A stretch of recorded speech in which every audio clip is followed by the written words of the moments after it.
तो स्टूडेंट्स आज के लेक्चर में हम लोग एप्लीकेशंस ऑफ इंटीग्रेशन पढ़ेंगे, है ना। जैसे हमने देखा था डिफरेंशिएशन के एप्लीकेशन फिजिक्स में कहाँ कहाँ कैसे कैसे आते हैं, वैसे हमें ये देखना है कि इंटीग्रेशन के एप्लीकेशन फिजिक्स में कहाँ कहाँ आते हैं। तो देखिए, मैं आपको कुछ सवाल करा रहा हूँ, आपको समझ में आएगा कि इंटीग्रेशन को कैसे अप्लाई किया जाता है। तो इसमें जो पहला क्वेश्चन है वो आपको लिखा है कि एक पार्टिकल है, उस पार्टिकल की velocity as a function of time दिया है। मतलब पार्टिकल की वेलोसिटी टाइम पे डिपेंड करती है। कैसे डिपेंड करती है? तो 3t² माइनस 2t प्लस 3 ये आपको दिया, और इसकी यूनिट जो है बच्चों वो मीटर पर सेकंड है ना, ऐसा ही यूनिट में दिया है आपको, ऐसा मान लो। और उसके बाद फिर आपसे क्वेश्चन पूछा गया है कि find the displacement of particle from t equals to 0 second to t equals to 2 second. तो देखिए बच्चों, जैसे ये क्वेश्चन आपको दिया गया है, अब इसको कैसे सॉल्व करेंगे आप ध्यान से देखें। यहाँ पर आपको डिस्प्लेसमेंट निकालना है ना, वेलोसिटी से डिस्प्लेसमेंट निकालना है। तो मैंने आपको पहले बताया हुआ था कि वेलोसिटी से डिस्प्लेसमेंट निकालने के लिए इंटीग्रेशन करना पड़ेगा, है ना। तो देखें कैसे करेंगे। अब आपको वेलोसिटी का डिस्प्लेसमेंट के टर्म्स में फॉर्मूला पता होना चाहिए। आपको वेलोसिटी दी है कितना, 3t² माइनस 2t प्लस 3, है ना। और वेलोसिटी का डिस्प्लेसमेंट के टर्म्स में dx/dt, ये मैंने आपको डिफरेंशिएशन में बताया है। अब यहाँ पे देखो, तो ये हो जाएगा 3t² माइनस 2t प्लस 3। तो यहाँ से आप dx की वैल्यू लिख सकते हो 3t² minus 2t plus 3 into dt। तो बच्चों आपने इसको ऐसे लिख लिया, dx is equals to 3t² minus 2t plus 3 bracket में और इंटू dt। अब देखो बच्चों, आपको डिस्प्लेसमेंट निकालना है, ये पोजीशन है, टाइम है, तो आप दोनों साइड इंटीग्रेशन कर दो। तो आप पोजीशन को कैसे इंटीग्रेट करोगे? x initial position to final position, है ना। और इनिशियल पोजीशन कब है बच्चों? जब टाइम कितना है, यहाँ पे टाइम के रेस्पेक्ट में इंटीग्रेशन है ना। तो इनिशियल वैल्यू टाइम की क्या है? 0। और कब तक हमें डिस्प्लेसमेंट निकालना है? t equals to 2। तो फाइनल लिमिट क्या है? 2। तो 0 से 2, इनिशियल पोजीशन से फाइनल पोजीशन। अब आप ध्यान से देखो, तो आपको पता है कि dx का जो इंटीग्रेशन है वो x हो जाएगा पोजीशन, और लिमिट लग जाएगी initial position to final position is equals to, फिर आप इसको इंटीग्रेट करोगे तो एक एक टर्म को इंटीग्रेट कर लो। जैसे मैं यहाँ पे कर रहा हूँ, 3 बाहर आ जाएगा, t² का इंटीग्रेशन t³/3 होता है ना बच्चों, पता है आपको। माइनस 2 t का इंटीग्रेशन t²/2 होता है, और प्लस 3 इंटू dt। तो 3 बाहर आ जाएगा और dt का इंटीग्रेशन सिंपली t हो जाएगा। तो ये 3t है ना, dt का, और 3 बाहर था तो 3 इंटू टी। और फिर आपको लिमिट लगाना पड़ेगा, कहां से कहां तक? 0 से 2 तक। अब इसको क्या लिख सकते हो बच्चों? पहले अपर लिमिट, तो x की जगह फाइनल पोजीशन माइनस, फिर x की जगह लोअर लिमिट मतलब इनिशियल पोजीशन, तो final position minus initial position is equals to. अब पहले आप देखो, यहाँ से 3 और 3 कैंसिल हो जाएगा, 2 और 2 कैंसिल हो जाएगा। अब आप पहले अपर लिमिट लगाओ, t की जगह 2 रखो, तो 2 का क्यूब कितना हो जाएगा बच्चों? 8 माइनस, फिर ये t² कितना हो जाएगा? तो 2 का स्क्वायर 4, फिर यहाँ पर t की जगह 2 रखेंगे तो प्लस 6, है ना, प्लस 6 हो जाएगा। और फिर माइनस लोअर लिमिट रखोगे तो ये भी 0, ये भी 0, ये भी 0, तो माइनस 0 0 लिखने का जरूरत है नहीं, यहीं तक हम सॉल्व कर देंगे ना। 0 आएगा, इसमें भी 0, इसमें भी 0, इसमें भी 0, तो उसको लिखने की जरूरत है नहीं। फिर जब आप इसको सॉल्व करोगे तो देखो ये कितना आएगा बच्चों? 8 माइनस 4 4, 4 प्लस 6 10, तो 10 मीटर्स। और ये क्या है बच्चों? This is your change in position ना, which is equals to displacement. Delta x ही तो डिस्प्लेसमेंट होता है। तो आपका 0 से 2 सेकंड के लिए जो डिस्प्लेसमेंट हुआ वो कितना हो गया? 10 मीटर। तो 10 metre is the answer to our problem, है ना। तो आई होप आपको क्लियर है कि हमने कैसे सॉल्व किया है और इंटीग्रेशन को कैसे अप्लाई किया है। तो देखिए बच्चों, अब हम लोग नेक्स्ट क्वेश्चन करते हैं। तो ये जो नेक्स्ट क्वेश्चन है क्या बोल रहा है, इसको पढ़ लेते हैं जल्दी से। The velocity v and displacement x of a particle executing simple harmonic motion, है ना। सिंपल हार्मोनिक मोशन को शॉर्ट में SHM भी बोलते हैं। तो एक पार्टिकल है जिसकी वेलोसिटी v है, डिस्प्लेसमेंट x है, जब वो सिंपल हार्मोनिक मोशन कर रहा था, आर रिलेटेड एस, और उन दोनों में रिलेशन है, x और v में रिलेशन इस टाइप का है कुछ, v dv अपॉन dx और equals to minus omega square x, है ना। ओमेगा कांस्टेंट है। यहाँ पर आपसे बोला गया कि एट एक्स इक्वल्स टू 0, जब x 0 था, पोजीशन 0 थी, तब जो वेलोसिटी थी वो थी v equals to v naught. मतलब आपकी 0 पोजीशन पर वेलोसिटी v नॉट दी हुई है। फिर आपसे बोला गया find the velocity v when the displacement becomes x। तो किसी भी x डिस्प्लेसमेंट पे आपको उस पार्टिकल की वेलोसिटी बताना है। स्टूडेंट्स देखिए, आपको वेलोसिटी और x में रिलेशन दिया गया है और इस रिलेशन का यूज करके आपको velocity as a function of x बताना है ना। जब x डिस्प्लेसमेंट है तो क्या वेलोसिटी होगी, ये आपको बताना है। अच्छा, मैं आपको एक बात और बता दूं, ये जो formula v dv upon dx, ये एक्चुअली में एक्सेलरेशन का फॉर्मूला होता है ना। एक्सेलरेशन के एक्चुअली में तीन फॉर्मूले होते हैं। एक तो आपको पता है change in velocity upon change in time, तो dv अपॉन dt। और दूसरा भी मैंने आपको बताया था, एक्सेलरेशन का एक और फॉर्मूला होता है कि आपका d double differentiation of position है ना। तो वो क्या दे देगा बच्चों, v क्या होता है dx बाई dt। तो यहां से dx बाई dt करोगे तो इसका डबल डिफरेंशिएशन हो जाएगा, तो D square x upon D T square है ना। तो इस तरीके से आप एक्सेलेरेशन का ये दूसरा फॉर्मूला है। और एक्सेलेरेशन का एक और फॉर्मूला होता है जो इसी को थोड़ा सा मॉडिफाई करके बनाया जाता है। देखो, एक्सेलेरेशन का फॉर्मूला dv अपॉन dt है। आप इसमें, क्योंकि मुझे एक्सेलरेशन और डिस्प्लेसमेंट में फंक्शन चाहिए, तो मैं यहाँ पे dx अपॉन dx कर दूंगा, उससे कोई फर्क नहीं पड़ता है। जिस चीज का मल्टीप्लाई किया उसी का डिवाइड कर दिया। अब इसको रीअरेंज कर लो, dx को इधर ले जाओ है ना, और dt को dx के साथ ले आओ। तो देखो ये क्या हो जाएगा, dx अपॉन dt। मैंने dt को dx के नीचे ले आया और एक जो dx नीचे है वो dv के साथ आ गया, तो ये हो गया dv बाई dx। तो देखिए बच्चों, अब क्या होगा अगर आपने इस तरीके से अरेंज कर लिया है dx बाई dt और dv बाई dx। तो dx बाई dt जो होता है वो तो हमें पता है वेलोसिटी है v, और dv बाई dx वैसे ही लिख दो। तो देखो एक्सेलरेशन का एक और फॉर्मूला आ गया, v dv बाई dx है ना। खैर ये तो मैंने आपको बता दिया कि ये एक्सेलरेशन का फॉर्मूला होता है, लेकिन हमें अभी फॉर्मूले से लेना देना नहीं था, आपको तो रिलेशन दिया हुआ है ऑलरेडी, तो उसको सॉल्व करना है और velocity as a function of time निकालना है। तो देखिए कैसे निकालेंगे। अब वेलोसिटी वेलोसिटी वालों को एक साइड ले लो और एक्स एक्स वालों को एक साइड ले लो। तो देखो dx को उधर मल्टीप्लाई कर दो। सॉल्यूशन करेंगे अगर हम, तो हमें ये रिलेशन तो पता ही है, v dv by dx is equal to minus omega square x. Omega constant है आपका, तो यहाँ से v dv को एक साइड ले लो वेलोसिटी वाले टर्म्स को, और x इधर है तो dx को इधर ले जाओ, तभी तो इंटीग्रेट कर पाओगे, नहीं तो कैसे करेंगे हम। अब इसका इंटीग्रेशन कर दो, ओमेगा स्क्वायर कांस्टेंट है, दोनों साइड इंटीग्रेशन कर दिया, तो यहाँ x dx का इंटीग्रेशन हो गया, यहाँ v dv का इंटीग्रेशन हो गया।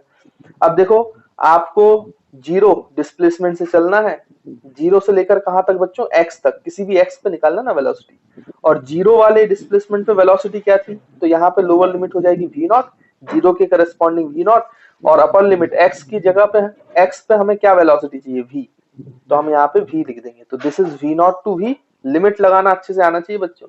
और ये जीरो टू x, जब डिस्प्लेसमेंट जीरो है तो वेलोसिटी v नॉट है, और जब डिस्प्लेसमेंट यानी x है तो आपकी वेलोसिटी v है जो हमें फाइंड करनी है।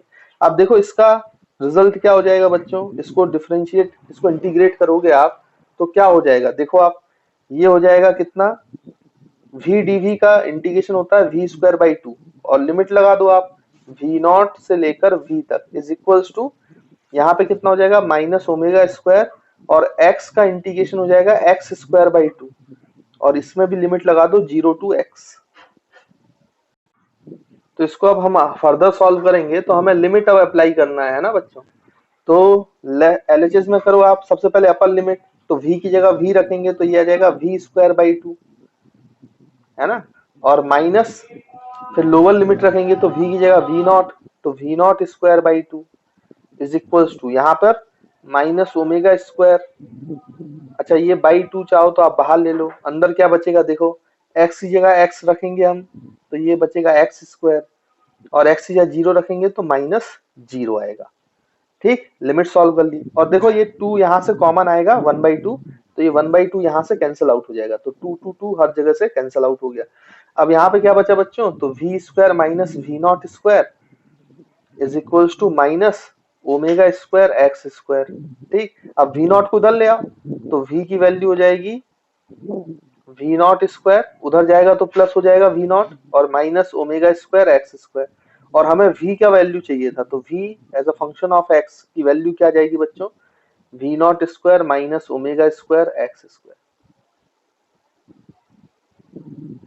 ये देखो, तो इस तरीके से आप क्या निकाल सकते हो, velocity as a function of x, velocity की वैल्यू एक्स के टर्म्स में आ गई, root over v naught square minus omega square into x square, है ना। तो देखो बच्चों कितनी आसानी से निकाल लिया। अभी आपने कोई एसएचएम नहीं पढ़ा है, एसएचएम बहुत बड़ा चैप्टर होता है और बहुत डीप स्टडी होती है उसमें। अभी लेकिन आपने कुछ भी नहीं पढ़ा एसएचएम का, सिर्फ आप नाम सुन रहे हो यहाँ पे पहली बार, लेकिन उससे रिलेटेड आप सवाल कर पाए। किस वजह से कर पाए, क्योंकि आपको बेसिक बेसिक मैथ्स आती है ना, क्योंकि आपको बेसिक इंटीग्रेशन आता है, इंटीग्रेशन का एप्लीकेशन आता है, इसलिए आप सॉल्व कर लोगे उसको। देखिए स्टूडेंट्स, अब हम लोग ये वाला न्यूमेरिकल सॉल्व करते हैं। ये क्या बोल रहा है न्यूमेरिकल, मैं उसको पढ़ के बता देता हूँ आपको। अ पार्टिकल मूव्स रेक्टिलिनियरली, रेक्टिलिनियरली का मतलब होता है इन अ स्ट्रेट लाइन, है ना। रेक्टिलिनियर मोशन का मतलब होता है स्ट्रेट लाइन में मूव करना, है ना। तो a particle moves rectilinearly with the acceleration, और ये आपसे बोला जा रहा है कि डी एक्सेलरेशन हो रहा है, रिटार्डेशन हो रहा है। हुज मॉडुलस डिपेंड्स ऑन, जिसका मॉडुलस जो है मतलब मैग्नीट्यूड, डिपेंड्स ऑन वेलोसिटी, किस पे डिपेंड करता है बच्चों, वेलोसिटी। तो देखो ये इस एक्सेलरेशन का मैग्नीट्यूड दिया है, magnitude a is equal to k root v, और के बोला गया है कांस्टेंट है। फिर ये भी बताया गया है कि इनिशियल मोमेंट मतलब t equal to zero time पर velocity of particle is v naught. तो यहाँ पे वेलोसिटी ऑफ पार्टिकल जो थी बच्चों वी नॉट थी, जब टी जीरो था, आपका डिस्प्लेसमेंट जीरो था, तब आपका पार्टिकल की वेलोसिटी क्या थी, वी नॉट थी, ये बताया गया है। फिर आपसे पूछा जा रहा है what distance will it ट्रेवर्स before stop. तो जब वो रुकने वाला था, मतलब उसकी वेलोसिटी जीरो होने वाली थी, तब इसकी क्या तब तक क्या डिस्टेंस ट्रेवल कर लिया होगा उसने, वो हमें बताना है।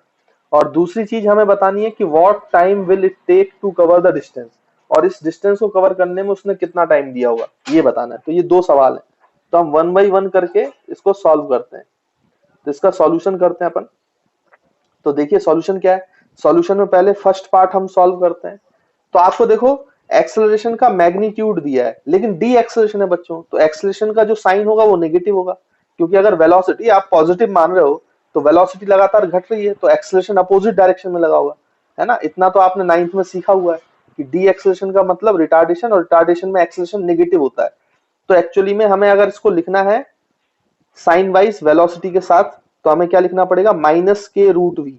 माइनस के रूट वी मतलब अगर जिस डायरेक्शन में आपकी वेलोसिटी है उसके अपोजिट डायरेक्शन में एक्सेलरेशन है, तभी डी एक्सेलरेशन आ सकता है और वेलोसिटी डिक्रीज करेगी, है ना। तो इसको हमें लिखना चाहिए माइनस के रूट वी। उसके बाद एक्सेलरेशन का हमें डिस्टेंस निकालना है, मतलब एक्सेलरेशन का वो फॉर्मूला चाहिए जिसमें डिस्प्लेसमेंट और वेलोसिटी आता हो। तो याद करो मैंने अभी आपको एक्सेलरेशन के तीन फॉर्मूले बताए, एक टाइम के रेस्पेक्ट में, एक डिस्प्लेसमेंट के रेस्पेक्ट में, एक वेलोसिटी के रेस्पेक्ट में, और एक दोनों के टर्म्स में, वेलोसिटी और डिस्प्लेसमेंट दोनों आते हैं, जो थर्ड वाला फॉर्मूला था। तो वो फॉर्मूला आप यहाँ पे अप्लाई करो। एक्सेलरेशन का फॉर्मूला हम अप्लाई करेंगे v d v by d x is equals to minus k root v, है ना बच्चों।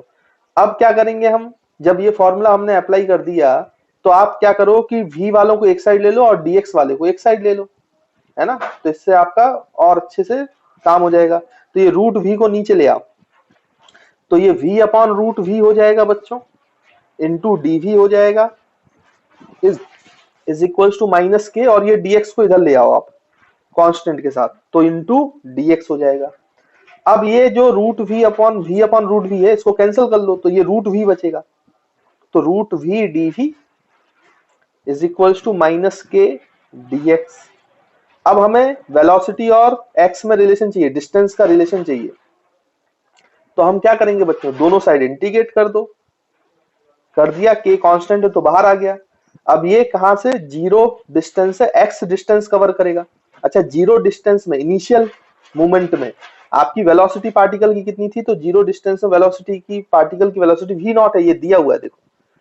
और आपको फाइनल डिस्टेंस x कब तक निकालना है, देखो यहाँ पे लिखा है what distance will it ट्रेवर्स before stop, मतलब जब तक वो रुक ना जाए। रुक ना जाए मतलब रुकने का क्या मतलब है कि वेलोसिटी क्या हो जाए बच्चों, जीरो। तो जब वेलोसिटी जीरो है तब तक जो डिस्टेंस है x, वो आपको फाइंड करना है। तो यहाँ पे हम वो फाइंड करेंगे। तो यहाँ पे हमने डिस्टेंस का जो लिमिट है वो लगाया है 0 to x। जीरो वाले पर इनिशियल मोमेंट पर वेलोसिटी v नॉट है, और हमें तब तक x निकालना है जब तक वेलोसिटी क्या ना हो जाए, जीरो। तो v नॉट टू जीरो, ये आपकी वेलोसिटी की लिमिट हो गई। अब आप ध्यान से देखें, अब इसको सॉल्व करोगे तो इसकी बच्चों कितना हो जाएगा, आप v को रूट v को लिख सकते हो रूट v की पावर 1/2, है ना। रूट v को क्या लिख सकते हो, v की पावर 1/2, तो n की वैल्यू 1/2 हो गई। तो हम इसका जब इंटीग्रेशन करेंगे तो क्या करेंगे, v की पावर 1/2 प्लस 1 अपॉन 1/2 प्लस 1, और लिमिट लग जाएगी कितना बच्चों, v naught to 0 is equal to यहाँ पे माइनस के, और dx का इंटीग्रेशन आप जानते हो x ही होगा, और 0 टू x हो जाएगा ये, है ना बच्चों। अब आप देखो यहां से इसको सॉल्व करोगे तो ये कितना हो जाएगा, 1/2 प्लस 1 कितना होता है बच्चों, 3/2 है ना। ये तो आपको आता ही है, तो v की पावर 3/2, और डिवाइड बाई नीचे भी 3/2 होगा, लेकिन ये ऊपर जाएगा तो ये 2/3 हो जाएगा, और यहाँ पे लिमिट लग जाएगी v नॉट टू 0, और यहाँ पे माइनस के x माइनस 0, तो ये बन जाएगा kx। ठीक, अब फर्दर हम सॉल्व करें तो इसको मैं एलएचएस में लिख लेता हूं क्योंकि मुझे x निकालना है, तो माइनस के एक्स मैंने इधर लिख दिया और इसको उधर लिख लेते हैं। तो यहाँ पे लिमिट पुट करो बच्चों, सबसे पहले आप 0 लिमिट पुट करोगे तो 0 आ जाएगा, माइनस v की वैल्यू आप पुट करना v नॉट, तो ये हो जाएगा 2/3 v नॉट की पावर 3/2, है ना बच्चों। अभी 0 हट जाएगा तो ये आंसर आएगा minus k x is equal to minus 2/3 v naught 3/2, minus minus cancel हो जाएगा, तो यहां से x की वैल्यू आप निकाल सकते हो। x की वैल्यू कितनी आ गई बच्चों, 2v not 3/2 divide by 3 into के। तो this is the answer of first part, ये आपका आंसर है फर्स्ट पार्ट का, कि जब तक रुका नहीं है तब तक क्या डिस्टेंस ट्रेवल किया है, तो ये डिस्टेंस ट्रेवल किया है 2v नॉट की power 3/2 upon 3k। I hope आपको ये समझ में आया होगा। देखिए बच्चों ये तो इसका फर्स्ट पार्ट का सॉल्यूशन हुआ, अब हमें इसका नेक्स्ट पार्ट सॉल्व करना है ना। नेक्स्ट पार्ट क्या बोल रहा है कि जब वो स्टॉप करने में जो डिस्टेंस ट्रेवल किया है ये, उसको कितना टाइम लगा होगा, what will it take to cover the distance. तो अब ध्यान से देखो, हमारे पास तो भाई ये वाला रिलेशन है, और अब हमें वेलोसिटी के टर्म्स में टाइम का रिलेशन चाहिए। तो एक्सेलरेशन का ऐसा फॉर्मूला देखो जो वेलोसिटी और टाइम के रिलेशन में आता हो। तो एक्सेलरेशन का एक फॉर्मूला है हमारे पास, एक्सेलरेशन को हम लिख सकते हैं dv/dt, है ना, वेलोसिटी और टाइम के रिलेशन में, क्योंकि अब हमें टाइम का रिलेशन चाहिए। तो dv/dt लिखा हमने, और ये माइनस के रूट v लिख दिया, है ना। एक्सेलरेशन का वैल्यू तो क्या है, माइनस के रूट v। अब इसको फर्दर सॉल्व करते हैं अपन, तो dt को उधर ले जाओ और v को एक साइड ले आओ dv के नीचे, तो ये हो जाएगा dv upon root v is equals to minus k, और dt उधर चला गया। अब टोटल निकालने के लिए, टाइम निकालने के लिए दोनों साइड क्या कर दो बच्चों, इंटीग्रेशन कर सकते हैं बहुत आसानी से, कोई इसमें बड़ी बात नहीं है। तो देखो अब लिमिट लगाओ, तो टाइम 0 से t टाइम निकालना ना, जब वो डिस्टेंस कवर कर रहा है, तो 0 से t, और 0 टाइम पर इनिशियल मोमेंट पर वेलोसिटी v नॉट थी, और t टाइम पर तब तक निकालना है जब तक ये डिस्टेंस कवर कर रहा है, और ये डिस्टेंस कब कवर कर रहा है, जब तक वेलोसिटी 0 ना हो जाए, मतलब फाइनल टाइम पर जब डिस्टेंस कवर कर चुका है तो वेलोसिटी 0 हो गया।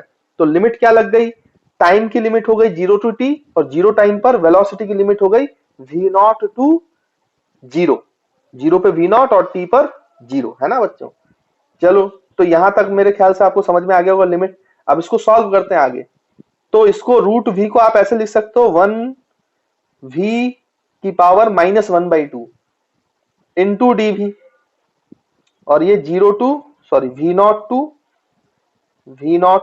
0, और इज इक्वल्स टू यहाँ पे माइनस के dt का इंटीग्रेशन तो t होगा बच्चों, इसमें तो कोई दिक्कत है ही नहीं, और ये 0 से t हो जाएगा। ठीक, अब इसको फर्दर सॉल्व करते हैं, तो इसका जो फॉर्मूला होगा, आप इंटीग्रेशन के फॉर्मूले जानते हैं, तो ये n प्लस 1 है ना, तो minus half plus 1 upon minus half plus 1, है ना, ऐसे हम लिख सकते हैं।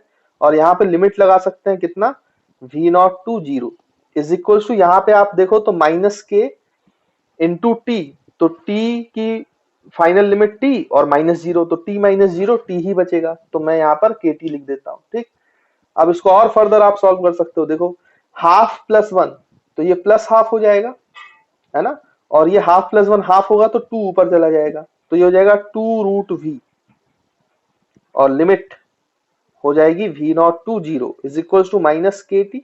अच्छा, के टी को मैं इधर लिख लेता हूं क्योंकि मुझे टाइम चाहिए, और मैं उसको इधर ले लेता हूं RHS में, तो देखो यहाँ पे जब आप लिमिट लगाओगे तो क्या मिलेगा बच्चों, पहले आप 0 रखोगे तो √0, तो ये 0 हो जाएगा, माइनस फिर v0 रखोगे तो ये हो जाएगा 2√v0, v की जगह लोअर लिमिट, तो ये हो जाएगा 2√v0।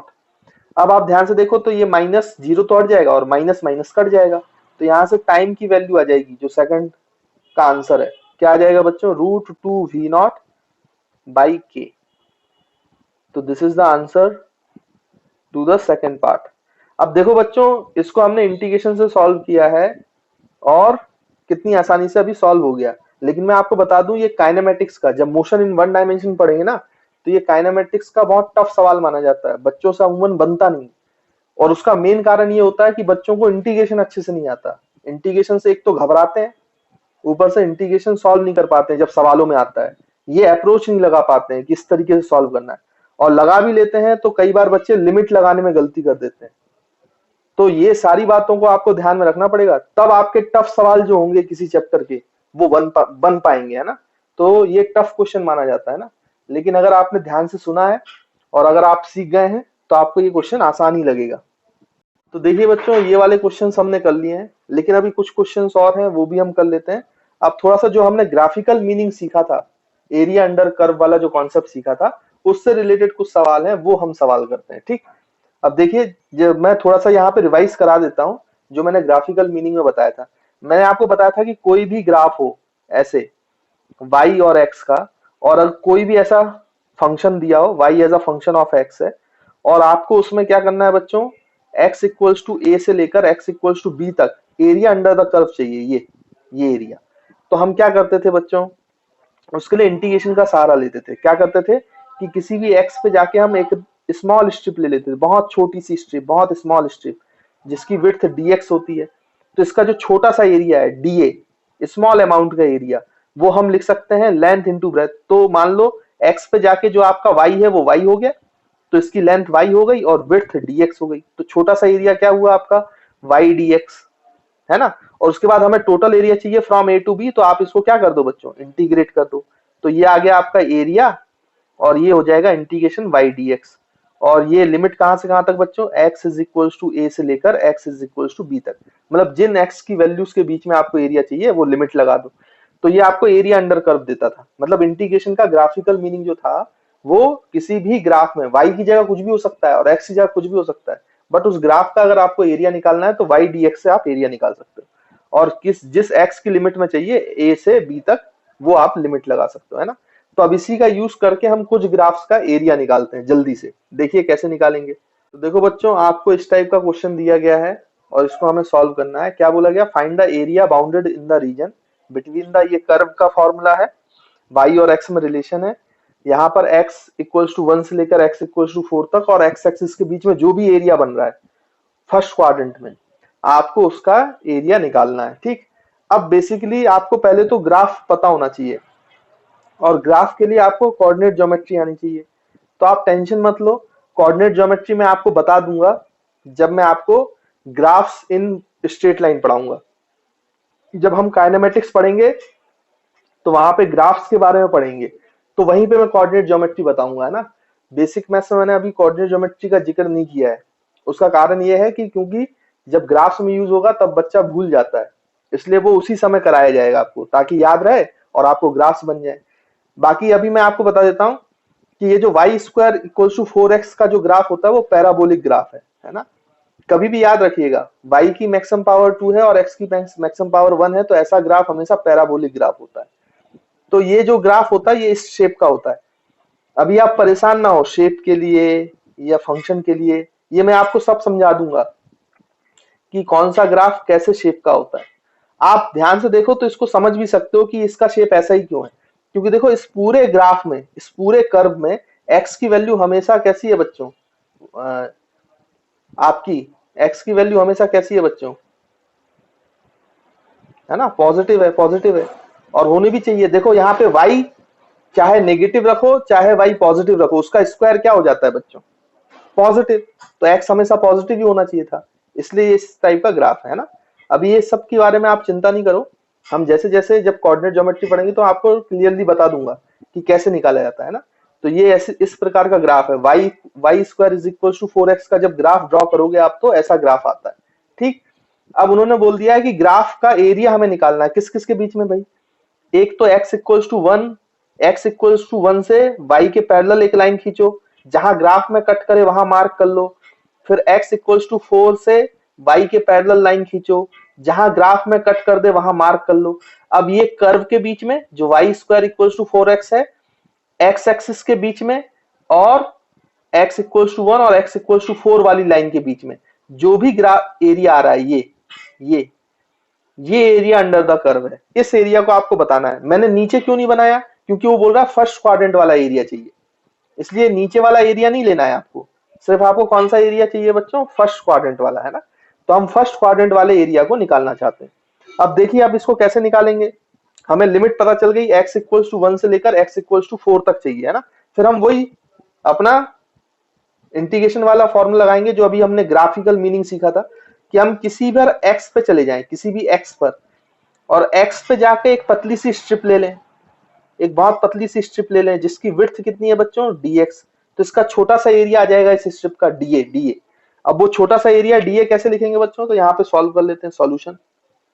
सॉल्यूशन तो हम यहाँ पे लिखेंगे small amount of elemental area is equals to, यहाँ पे देखो इस x पे जाओगे तो x पे जो भी y की वैल्यू है वो y मान लेते हैं अपन। तो इसकी लेंथ हो गई y इस स्ट्रिप की, और इसकी विड्थ हो गई dx।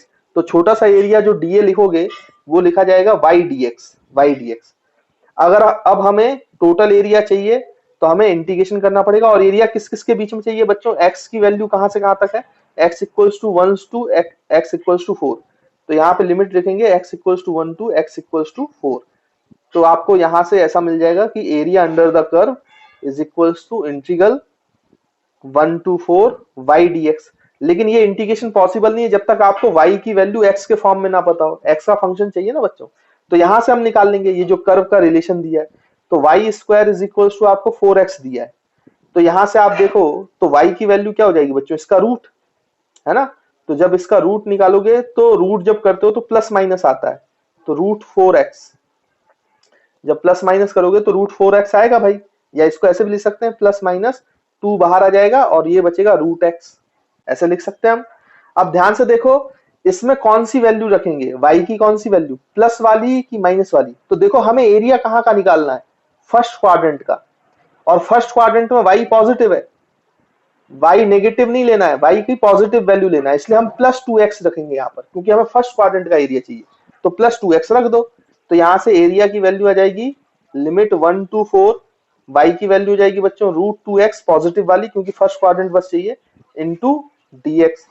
अब इसको सॉल्व करना है, सॉल्व करना आपका काम है तो कर सकते हैं। 2 को बाहर ले लो, 1 to 4 into root x dx। अच्छा, रूट एक्स dx का क्या बच्चों आता है?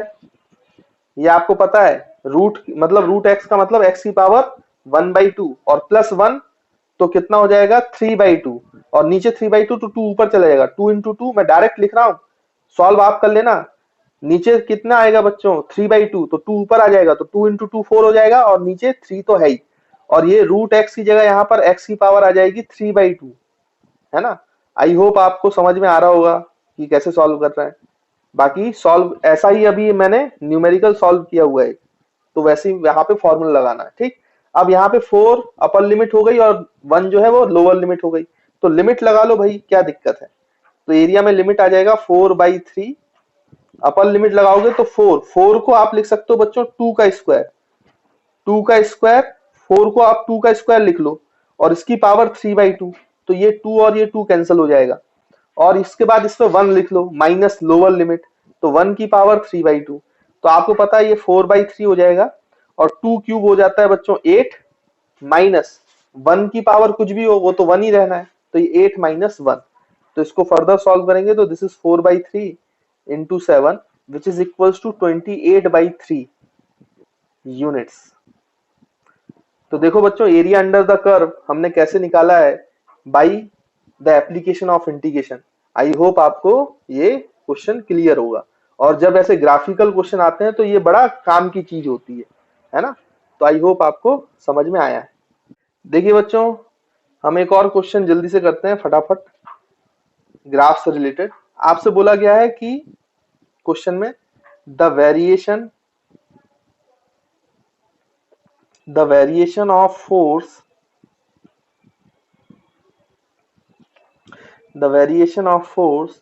with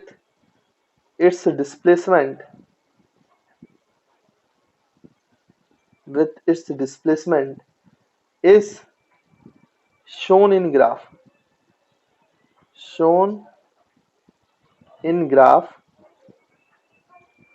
then find the work done by force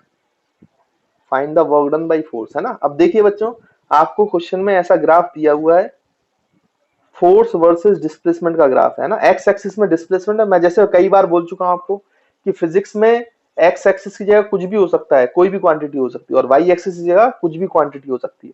तो जैसे ये वाला ग्राफ दे दिया आपको, एक्स में आपको डिस्प्लेसमेंट दे दिया है और वाई एक्सिस में आपको फोर्स दे दिया है, और फोर्स को न्यूटन्स में नापा गया है और डिस्प्लेसमेंट को बच्चों किस में नापा गया है, मीटर्स में, है ना। डिस्प्लेसमेंट को मीटर्स में नापा गया है, लेट्स सपोज। अब यहाँ पर क्या करेंगे बच्चों, यहाँ पर आपको एक ग्राफ बना के दे दिया है। देखो कैसा ग्राफ बनाया है उन्होंने, इस तरीके से, ऐसा, ऐसा और ऐसा, ये ग्राफ बना के दिया हुआ है। इसमें रीडिंग भी दी है। ये वाला फोर्स 10 न्यूटन है, ये 0 है आपका, है ना, 0,0। ये जो है ये -10 है, और यहाँ पे डिस्प्लेसमेंट, यहाँ पे 10 है, यहाँ पे 15 मीटर है डिस्प्लेसमेंट, यहाँ पर 20 मीटर है, और यहाँ पे 25 मीटर्स है। और आपसे बोला गया है कि इस फोर्स ने कितना वर्क डन किया है 25 मीटर के डिस्प्लेसमेंट में, ये आपको बताना है, total work done by force. तो देखो आप कैसे निकालेंगे। अब मैं आपको एक बात बता दूं, जब आप फॉर्मूला पढ़ेंगे, जब हम वर्क एनर्जी पावर पढ़ेंगे, तो आपको पढ़ने को मिलेगा वहां पर, ठीक है ना। जब हम वहां पे देखेंगे तो जो आपका वर्क डन होगा बच्चों, वो फोर्स इनटू डिस्प्लेसमेंट होता है। ये तो आपको पता ही है, फोर्स इनटू डिस्प्लेसमेंट। लेकिन ये तो तब होता है जब फोर्स कांस्टेंट होता है बच्चों, ये फॉर्मूला तब लगाया जाता है। और अगर मैं एक्चुअल फॉर्मूला की बात करूं तो force into displacement into cos theta, ये फॉर्मूला होता है। Theta is the angle between force vector and displacement vector. तो ये जो फॉर्मूला है होता है, ये तब लगाया जाता है जब आपका फोर्स कांस्टेंट होगा, कांस्टेंट फोर्स में। ये मैं आपको बताऊंगा जब वर्क एनर्जी पावर पढ़ाएंगे आपको, है ना। लेकिन यहाँ पे कांस्टेंट फोर्स तो है नहीं बच्चों। देखो ये फोर्स यहाँ तक 10 था, फिर चेंज हुआ, फिर चेंज हुआ, तो ये वेरिएबल फोर्स है। तो आप याद रखिएगा, जब हम वेरिएबल फोर्स के लिए वर्क डन लिखते हैं तो हम ऐसे नहीं लिखते हैं। वेरिएबल फोर्स के लिए हम वर्क डन लिखते हैं बच्चों इस तरीके से। वेरिएबल फोर्स के लिए वर्क डन ऐसे लिखा जाता है, इंटीग्रल एफ डी एस। देखो इंटीग्रल एफ डी एस, ये वेरिएबल फोर्स के लिए होता है। अब ये फॉर्मूला कैसे आता है, ये तो हम वर्क एनर्जी पावर पढ़ेंगे। लेकिन अभी आप याद रखेंगे कि एफ एस कॉस थीटा ये कांस्टेंट फोर्स के लिए लगता है, और F vector dot DS vector, अब ये डॉट का मतलब क्या है ये सब हम बाद में समझेंगे, है ना। बाकी इंटीग्रेशन एफ डी एस ये वेरिएबल फोर्स के लिए वर्क डन का फॉर्मूला है। और इंटीग्रेशन आ गया तो ये तो भाई एरिया अंडर कर्व है। अब ये किस किस के बीच में, अभी देखो हमने हमने क्या बोला यहाँ पर, जब हमने वाई डी एक्स किया था तो इसमें ये एरिया किसके अंडर आया था, वाई एक्सिस और एक्स एक्सिस के बीच में बनने वाला ग्राफ के बीच में। वाई एक्सिस और एक्स एक्सिस के बीच में जो ग्राफ बन रहा था उसके अंडर का एरिया था वाई डीएक्स। अब यहाँ पे वाई की जगह क्या है बच्चों, फोर्स, और डीएक्स, एक्स की जगह डिस्प्लेसमेंट है। तो यानी कि ये इंटीग्रल एफ डी एस जो है, ये एरिया किसके अंडर का देगा, फोर्स और डिस्प्लेसमेंट वाले ग्राफ। और फोर्स और डिस्प्लेसमेंट का ग्राफ तो हमें पता है भाई, ये फोर्स और डिस्प्लेसमेंट का ग्राफ ही तो है। तो इसके बीच का जो एरिया अगर आप निकाल लोगे तो क्या आपको वर्क डन मिल जाएगा। यस, इसमें कोई दिक्कत है ही नहीं। अगर हम इसका एरिया निकाल लें तो हमें वर्क डन मिल जाएगा। यानी कि integral F D S represent करता है area under curve of F versus S graph, और एफ वर्सेस एस ग्राफ तो हमें दिया हुआ है, फोर्स डिस्प्लेसमेंट ग्राफ दिया हुआ है आपको क्वेश्चन में। यानी कि वर्क डन निकालना है तो जब भी फोर्स डिस्प्लेसमेंट ग्राफ दिया जाएगा तो उस फोर्स डिस्प्लेसमेंट ग्राफ का आपको एरिया निकालना है, सिंपल सी बात। अब एरिया कैसे निकालना है, अब इसके लिए कोई इंटीग्रेशन करने की जरूरत नहीं है, ये तो हमने कॉन्सेप्ट सीख लिया। इसका एरिया तो हम डायरेक्ट निकाल सकते हैं भाई, इसको रेक्टेंगल में तोड़ लो, इसको ट्राइंगल मान लो, इसको ट्राइंगल मान लो, एरिया निकाल लो। अब देखे जैसे ये वाला पार्ट है, तो इस रेक्टेंगल वाले पार्ट का एरिया कितना होगा आप सोचो। इसकी विड्थ है 10 और इसकी लेंथ भी है 10 मीटर और 10 न्यूटन। तो लेंथ इंटू ब्रेथ कर दोगे तो इसका आ जाएगा 100 न्यूटन इंटू मीटर। ये लेंथ और ये ब्रेथ न्यूटन इंटू मीटर, और न्यूटन इंटू मीटर का जो यूनिट होती है वो जूल होती है, ये आपको पता है भाई। फोर्स इंटू डिस्प्लेसमेंट है, न्यूटन मीटर की जो यूनिट है वो वर्क की है और वर्क की यूनिट जूल है। वैसे आप इस ट्राइंगल का एरिया निकालो बच्चों, देखो इस ट्राइंगल का एरिया निकालो, ये आपका W1 हो गया, इस ट्राइंगल का एरिया W2 ले लो, तो ये W2 क्या हो जाएगा, हाफ बेस इंटू हाइट। तो बेस कितना है बच्चों इसका 10 से लेके 15, तो ये बेस है, मतलब 15 माइनस 10 तो 5 इंटू हाइट कितनी है बच्चों इसकी हाइट 10, तो यहाँ पे 10 लिख लो, तो ये हो जाएगा 25। ये 10 से कट गया, 5 इंटू 5 25 जूल। उसके बाद इस वाले ट्राइंगल का आप एरिया निकाल लो, इस वाले ट्राइंगल का, नीचे वाले ट्राइंगल का, नीचे वाले ट्राइंगल का, इसका जो वर्क डन है वो आपका W3 हो गया। और इसका वर्क डन कितना हो जाएगा बच्चों, देखो हाफ बेस, इसका लिए बेस क्या है 25 से लेके 15 से लेके 25, मतलब 25 माइनस 15, तो ये 10 हो गया 10। तो ये 10 इंटू इसकी हाइट भी 10 है, नीचे की तरफ है लेकिन 10 है, तो यहाँ पे कितना हो जाएगा बच्चों ये 50 जूल, ये 5 से कट जाएगा 50 जूल। लेकिन एक बात का ध्यान रखेंगे कि अगर आप W1 को पॉजिटिव लोगे, अबव द एक्स एक्सिस जो ग्राफ है उसको आप पॉजिटिव मान रहे हो, उसका एरिया पॉजिटिव मान रहे हो, तो जो नीचे ग्राफ है, एक्स एक्सिस के जो नीचे ग्राफ है उसको नेगेटिव मानना पड़ेगा, क्योंकि इसमें y नेगेटिव है। तो y को जब आप नेगेटिव लिखोगे तो एरिया भी नेगेटिव आएगा। तो जब आप जोड़ोगे तो आपको साइन के साथ जोड़ना पड़ेगा नेट वर्क डन के लिए, ऊपर वाले एरियाज को पॉजिटिवली जोड़ना पड़ेगा और नीचे वाले एरियाज को आपको नेगेटिवली जोड़ना पड़ेगा। आई होप आपको बात समझ में आ रही है। तो यहां पे हम लिखेंगे जो टोटल वर्क डन है वो W1, देखो W1 ऊपर है तो पॉजिटिव, फिर W2 ऊपर है तो पॉजिटिव, और W3 नीचे है इसलिए नेगेटिव, तो माइनस W3। अब आप ध्यान से देखो तो W1 की वैल्यू है 100 प्लस W2 की वैल्यू है कितनी 25 माइनस W3 की वैल्यू है 50। तो इसको आप सॉल्व कर लो, 50 तो आप इसको जब सॉल्व करोगे तो कितना हो जाएगा बच्चों 75 है ना, क्योंकि ये -25 होगा तो 75 जूल। तो 75 joule is the answer to this problem. तो आई होप आपको समझ में आया है कि ग्राफिकल क्वेश्चंस कैसे करने हैं। ऊपर का एरिया पॉजिटिव माने, नीचे का एरिया नेगेटिव माने, और जोड़ दें तो टोटल एरिया मिल जाएगा, टोटल वर्क डन मिल जाएगा आपको।